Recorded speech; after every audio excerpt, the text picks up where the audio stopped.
15 जून 1857। ये वो समय था जब अंग्रेजी हुकूमत की बेरहमी ने सारी हदें पार कर दी थी। भारत की धरती पर 1857 की क्रांति की आग फैल चुकी थी, लेकिन इसी आग के बीच एक ऐसी घटना हुई जिसे सुनकर आज भी रूह कांप जाती है। रातों रात एक पूरे शहर को जिंदा जला दिया गया, सैकड़ों घर राख में बदल दिए गए, हजारों जिंदगियां हमेशा के लिए खत्म हो गईं और एक ऐसा शहर जो कभी व्यापार, हुनर और इंसानी आवाजों से भरा रहता था, उसे इतिहास के पन्नों से लगभग गायब कर दिया गया। लेकिन सवाल ये है कि आखिर उस शहर ने ऐसा क्या किया था?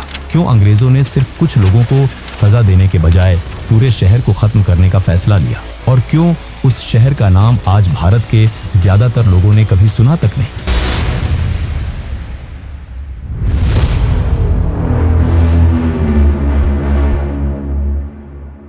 उस शहर का नाम था महुआ डाबर। मनोरमा नदी के किनारे बसा हुआ एक ऐसा शहर जो उस समय अवध के बस्ती जिले में आता था। ये कोई साधारण गांव नहीं था, ये एक जिंदा कस्बा था जहां करघों की आवाज गूंजती थी, जहां कपड़ों का व्यापार होता था, जहां बुनकर अपने हाथों से ऐसा कपड़ा बनाते थे जो दूर दूर तक जाता था। सुबह होते ही बाजारों में हलचल शुरू हो जाती थी, व्यापारी आते थे, सौदे होते थे, घरों में चूल्हे जलते थे, बच्चे गलियों में खेलते थे और रात होते ही लालटेन की रोशनी पूरे कस्बे को जिंदा साबित करती थी। लेकिन फिर एक दिन ऐसा आया जब उसी जगह को अंग्रेजी रिकॉर्ड्स में गैर चिरागी बता दिया गया, यानी एक ऐसी जगह जहां कभी चिराग ही नहीं जला। सोचिए, जिस जगह पर कभी हजारों लोग रहते थे, जिस जगह पर मेहनत की खुशबू थी, जिस जगह पर बुनकरों की उंगलियां धागों से जिंदगी बुनती थी, उसी जगह को कागजों में ऐसा दिखा दिया गया जैसे वहां कभी इंसान रहा ही नहीं।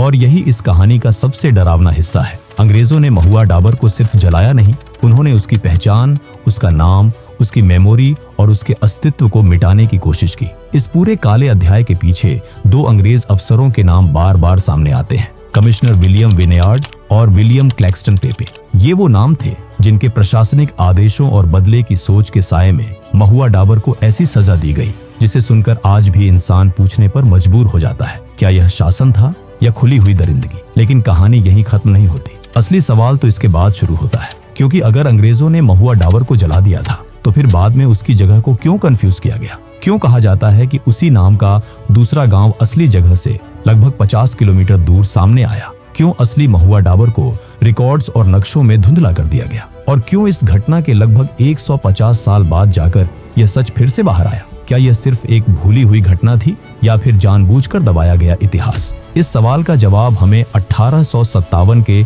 उस दौर में ले जाता है जब भारत में अंग्रेजी हुकूमत के खिलाफ गुस्सा अपने चरम पर था। मेरठ से विद्रोह की चिंगारी उठ चुकी थी। दिल्ली में बहादुर शाह जफर का नाम फिर से उम्मीद बन रहा था। अवध, फैजाबाद, गोरखपुर और बस्ती के इलाकों में अंग्रेजी सत्ता के खिलाफ आवाजें उठ रही थी। अंग्रेज इस क्रांति को सिर्फ सिपाही विद्रोह कहते थे ताकि इसे छोटा दिखाया जा सके, लेकिन असल में यह सिर्फ सिपाहियों की लड़ाई नहीं थी, ये किसानों की लड़ाई थी, बुनकरों की लड़ाई थी, छोटे कस्बों की लड़ाई थी, उन लोगों की लड़ाई थी जिनकी जमीन, रोजगार, सम्मान और आजादी धीरे धीरे छीनी जा रही थी। महुआ डाबर भी इसी गुस्से का हिस्सा बन चुका था। यहाँ के लोग अंग्रेजी हुकूमत को सिर्फ सरकार नहीं मानते थे, बल्कि उस ताकत के रूप में देखते थे जिसने उनके काम को कमजोर किया, उनके व्यापार को तोड़ा और उनके सम्मान को रौंदा। यह शहर टेक्सटाइल और हैंडलूम काम से जुड़ा था। यहाँ के बुनकरों के लिए करघा सिर्फ लकड़ी का ढांचा नहीं था, वह उनकी रोजी था, उनकी पहचान थी, उनके बच्चों का भविष्य था। लेकिन अंग्रेजी व्यापार नीति ने भारतीय कारीगरों और बुनकरों की कमर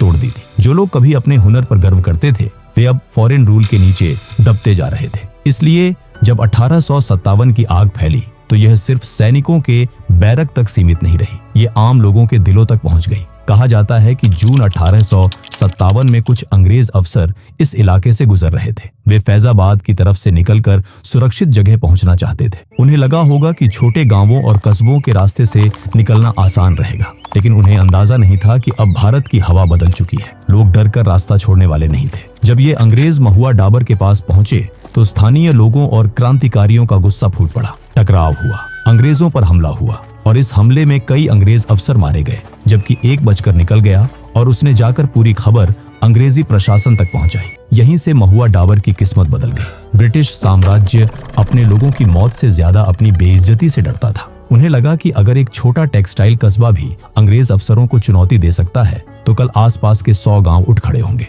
अगर महुआ डाबर को छोड़ दिया गया तो यह नाम विद्रोह की मिसाल बन जाएगा। इसलिए फैसला लिया गया कि महुआ डाबर को सिर्फ सजा नहीं दी जाएगी, बल्कि उसे वार्निंग बनाया जाएगा। ऐसी वार्निंग जिसे देखकर आसपास का हर गांव समझ जाए कि अंग्रेजों के खिलाफ सिर उठाने की कीमत सिर्फ मौत नहीं बल्कि पूरा वजूद खो देना है। कमिश्नर विलियम विनयार्ड और विलियम क्लैक्सटन पेपे जैसे अधिकारियों के लिए यह सिर्फ लॉ एंड ऑर्डर का मामला नहीं था, ये ब्रिटिश प्रेस्टीज का सवाल बन चुका था। अंग्रेजी सत्ता का डर टूट रहा था और किसी भी साम्राज्य के लिए सबसे खतरनाक चीज यही होती है जब जनता डरना बंद कर दे। इसलिए अब बदले की तैयारी शुरू हुई, दोषियों को ढूंढने की नहीं, पूरे कस्बे को मिटाने की। क्योंकि साम्राज्य जब डरता है तो वह न्याय नहीं करता, वह उदाहरण बनाता है। और महुआ डाबर को उसी उदाहरण में बदल दिया गया। कुछ दिनों बाद अंग्रेजी फौज महुआ डाबर की तरफ बढ़ी। उस दिन शायद शहर के लोगों को अंदाजा भी नहीं था कि उनकी आखिरी सुबह शुरू हो चुकी है। कोई अपने करघे पर बैठा होगा, कोई बाजार में सामान बेच रहा होगा, कोई माँ अपने बच्चे को खाना खिला रही होगी, कोई बूढ़ा मनोरमा नदी के किनारे बैठकर शाम का इंतजार कर रहा होगा। जिंदगी रोज की तरह चल रही होगी, लेकिन फिर दूर से घोड़ों की आवाज आई होगी, धूल उठी होगी, लोग घरों से बाहर निकले होंगे। पहले उन्हें लगा होगा कि शायद तलाशी होगी, शायद कुछ लोगों को गिरफ्तार किया जाएगा। लेकिन अंग्रेजों का इरादा गिरफ्तारी का नहीं था, इरादा था महुआ डाबर को मिटा देने का। अंग्रेजी सैनिकों ने कस्बे को घेर लिया, भागने के रास्ते बंद कर दिए गए और फिर वो हुआ जिसे सोचकर भी दिल कांप जाता है। गोलियां चली, लोग चीखते हुए इधर उधर भागे, बच्चे अपनी माओं से चिपक गए, औरतें दरवाजों के पीछे छुपी, बुजुर्ग लोग जमीन पर गिर पड़े। लेकिन जब सत्ता ही जल्लाद बन जाए तो कोई दरवाजा जान नहीं बचा सकता। एक एक घर में आग लगाई गई, करघे जला दिए गए, कपड़ों के गोदाम राख कर दिए गए, बाजारों को आग के हवाले कर दिया गया। महुआ डाबर जो कुछ घंटों पहले तक एक आबाद शहर था, देखते ही देखते जलते हुए नरक में बदल गया। उस दिन सिर्फ घर नहीं जले थे, भविष्य जला था। सिर्फ दुकानें नहीं जली थी, मेहनत जली थी। सिर्फ लोग नहीं मरे थे, एक पूरा समाज मरने के लिए छोड़ दिया गया था। एक बुनकर का करघा उसकी रोटी होता है, उसका सम्मान होता है, उसके बच्चों की पढ़ाई, उसकी बेटी की शादी, उसके परिवार का सहारा होता है। लेकिन उस दिन अंग्रेजों ने करघों को भी जलाया, मस्जिदों और घरों को भी गिराया और उस जमीन को भी रौंद दिया जहां कभी इंसानी जिंदगी सांस लेती थी। ये कोई सामान्य मिलिट्री एक्शन नहीं था, ये बदले की आग में किया गया सामूहिक विनाश था। लेकिन महुआ डाबर की सबसे डरावनी कहानी आग के बाद शुरू होती है, क्योंकि आग सिर्फ घरों को जलाती है, लेकिन रिकॉर्ड्स बदल दिए जाएं तो आने वाली पीढ़ियों की याददाश्त जल जाती है। अंग्रेजों ने महुआ डाबर को जलाने के बाद सिर्फ राख छोड़कर वापस नहीं गए, उन्होंने उसकी पहचान पर हमला की। उसे गैर चिरागी घोषित कर दिया गया, यानी ऐसी जगह जहां अब कभी चिराग नहीं जलेगा। सोचिए, जहां कभी हजारों लोग रहते थे, जहां रात में घरों की रोशनी चमकती थी, जहां करघों की आवाज जिंदगी का सबूत देती थी, उसी जगह को कागज पर ऐसा बना दिया गया जैसे वहां कभी कोई था ही नहीं। यही ब्रिटिश एम्पायर की सबसे खतरनाक ताकत थी। वो सिर्फ बंदूक से नहीं मारते थे, वो कागज से भी मारते थे। बंदूक इंसान को खत्म करती है, लेकिन कागज उसकी कहानी खत्म कर देता है। अगर किसी शहर का नाम रिकॉर्ड से हटा दो, अगर उसकी आबादी को शून्य दिखा दो, अगर उसकी जमीन को वीरान घोषित कर दो, तो कुछ पीढ़ियों बाद लोग पूछना ही बंद कर देते हैं कि वहां कभी क्या था। और शायद अंग्रेज यही चाहते थे। महुआ डाबर सिर्फ जलना नहीं चाहिए था, महुआ डाबर भुलाया भी जाना चाहिए था। फिर कहानी में एक और मोड़ आता है। कहा जाता है कि असली महुआ डाबर की पहचान को धुंधला करने के लिए उसी नाम की दूसरी जगह सामने आती है, जो असली लोकेशन से काफी दूर थी। अब सोचिए, अगर भविष्य में कोई महुआ डाबर खोजने निकले तो वह किस जगह पहुंचेगा? असली जली हुई जमीन तक या उस नए नाम वाली जगह तक? यही इतिहास को कंफ्यूज करने का सबसे चालाक तरीका था। नाम बचा रहने दो, लेकिन जगह बदल दो, ताकि कहानी धीरे धीरे कमजोर हो जाए। लोग कहें शायद ऐसा कुछ हुआ ही नहीं था, शायद यह लोक कथा है, शायद ये बढ़ा चढ़ाकर कही गई बात है। और कई सालों तक यही हुआ। महुआ डाबर की कहानी दब गई। स्कूलों में इसका नाम नहीं पढ़ाया गया, मुख्य इतिहास की किताबों में ये घटना वैसी जगह नहीं पा सकी जैसी मिलनी चाहिए थी। जिन लोगों ने वह रात देखी थी, उनकी आवाजें बूढ़ी होती गईं। जिन्होंने अपने घर जलते देखे थे, वे अपनी आने वाली पीढ़ियों को बताते रहे कि एक शहर था जिसे अंग्रेजों ने जला दिया था। लेकिन जब किसी घटना का नाम किताबों में नहीं होता, तो लोग पीड़ितों की आवाज को कहानी समझ लेते हैं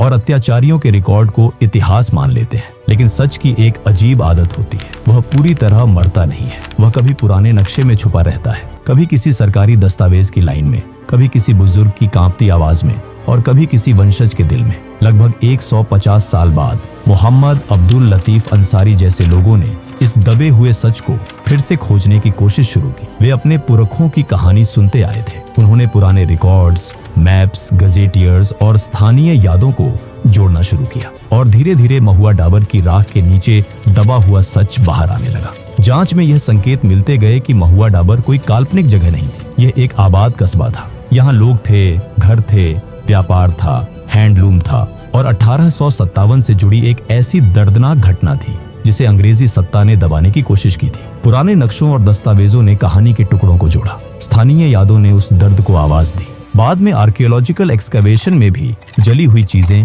पुराने ढांचे और बस्ती के संकेत मिलने की बातें सामने आई। यानी जिस जगह को गैर चिरागी कहा गया था, वहां कभी सचमुच चिराग जलते थे। और यहीं से महुआ दबार की कहानी सिर्फ एक मैसेकर की कहानी नहीं रहती, ये इतिहास और मेमोरी की लड़ाई बन जाती है। ये सवाल बन जाती है कि आखिर हिस्ट्री किसके हाथ में होती है? जो शासन करता है वही अगर रिकॉर्ड लिखे, वही अगर अपराध करे और वही अगर अपराध का हिसाब भी लिखे, तो पीड़ितों की आवाज कहां जाएगी? महुआ दबार हमें यही बताता है कि कॉलोनियल रूल सिर्फ जमीन पर कब्जा नहीं करता, वह लोगों की यादों पर भी कब्जा करता है। आज जब हम ब्रिटिश राज के बारे में सुनते हैं तो अक्सर कहा जाता है कि अंग्रेज रेल लेकर आए, कानून लेकर आए, मॉडर्न सिस्टम लेकर आए। लेकिन महुआ डाबर पूछता है, क्या यही कानून था कि एक आबाद शहर को जला दिया जाए? क्या यही मॉडर्न सिस्टम था कि एक जगह को गैर चिरागी घोषित कर दिया जाए? क्या यही सिविलाइजेशन थी कि लोगों को मारने के बाद उनके अस्तित्व को भी रिकॉर्ड से धुंधला कर दिया जाए? अगर ब्रिटिश रूल इतना सिविलाइज्ड था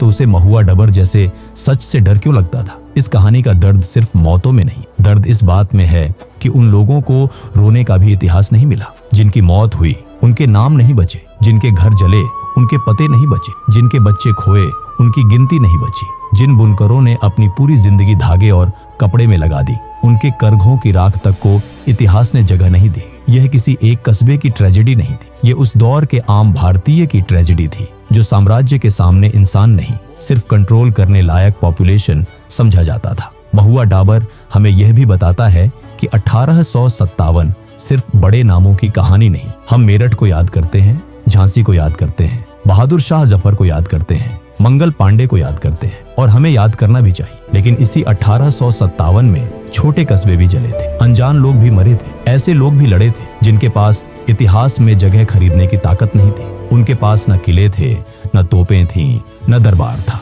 उनके पास बस गुस्सा था, आत्मसम्मान था और यह एहसास था कि गुलामी को अगर आज नहीं रोका गया तो आने वाली पीढ़ियां भी झुककर जींगी। कमिश्नर विलियम विनेयार्ड और विलियम क्लैक्सटन पेपे जैसे अफसर शायद अपने रिकॉर्ड में इसे ऑर्डर रिस्टोर करना कहते होंगे। उनके लिए यह पनिशमेंट रही होगी, लेकिन पीड़ितों की नजर से देखें तो यह ऑर्डर नहीं था, डिस्ट्रक्शन था। यह जस्टिस नहीं था, रिवेंज था। और इतिहास में सबसे बड़ा फर्क यही होता है, विजेता अपने अपराध को व्यवस्था कहते हैं और पीड़ित उसे नरसंहार कहते हैं। महुआ दबार के लोगों ने जो किया वह अंग्रेज की नजर में अपराध था, लेकिन भारतीय नजर से वह प्रतिरोध था। अगर कोई विदेशी सत्ता आपके घर, आपके काम, आपकी जमीन और आपके सम्मान पर कब्जा कर ले तो उसके खिलाफ खड़ा होना अपराध नहीं होता। और यही बात ब्रिटिश एम्पायर कभी स्वीकार नहीं कर पाया। उन्हें हर विद्रोही अपराधी लगता था, क्योंकि अगर वे उसे स्वतंत्रता सेनानी मान लेते तो उनका अपना शासन अपराध साबित हो जाता। आज जब हम महुआ डाबर की कहानी सुनते हैं तो मन में सिर्फ गुस्सा नहीं आता,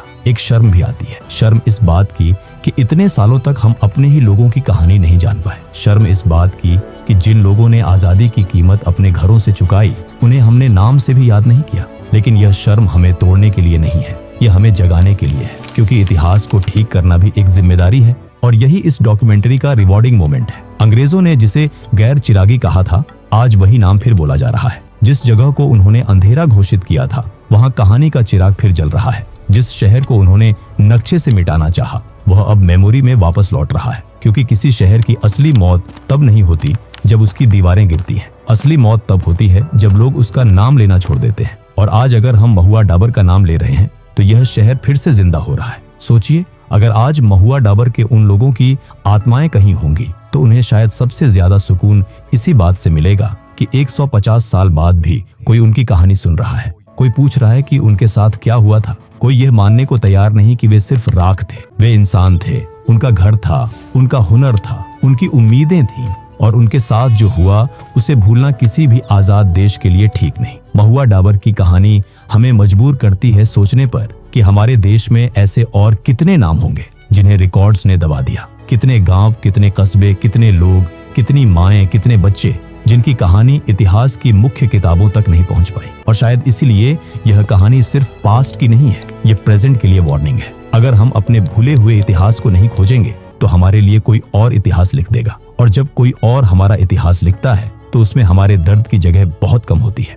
इसलिए महुआ दबार को याद रखना जरूरी है, क्योंकि यह सिर्फ एक जला हुआ शहर नहीं था। यह ब्रिटिश एम्पायर की उस सोच का सबूत था जिसमें भारत के लोग इंसान नहीं, सिर्फ कंट्रोल करने लायक पॉपुलेशन थे। यह उस सिस्टम का सबूत था जो पहले आर्थिक रूप से तोड़ता था, फिर विरोध करने पर शारीरिक रूप से मिटाता था और बाद में रिकॉर्ड्स में सच को बदल देता था। लेकिन अंत में सवाल वही रह जाता है, क्या अंग्रेज महुआ डबर को सच में मिटा पाए? उन्होंने घर जला दिए, हाँ। उन्होंने लोग मार दिए, हाँ। उन्होंने रिकॉर्ड बदल दिए, हाँ। उन्होंने असली जगह को धुंधला कर दिया, हाँ। लेकिन फिर भी 150 साल बाद हम उसका नाम ले रहे हैं। इसका मतलब साफ है, साम्राज्य ताकतवर था, लेकिन सच उससे ज्यादा जिद्दी था। महुआ डाबर की राख से आज एक आवाज उठती है। वह आवाज कहती है कि हमें सिर्फ बड़े बड़े नामों का इतिहास नहीं चाहिए, हमें उन अनजान लोगों का इतिहास भी चाहिए जिन्होंने बिना नाम, बिना पहचान और बिना किसी उम्मीद आजादी की पहली आग में अपनी जिंदगी दे दी। क्योंकि भारत की आजादी सिर्फ कुछ महान नेताओं की वजह से नहीं आई,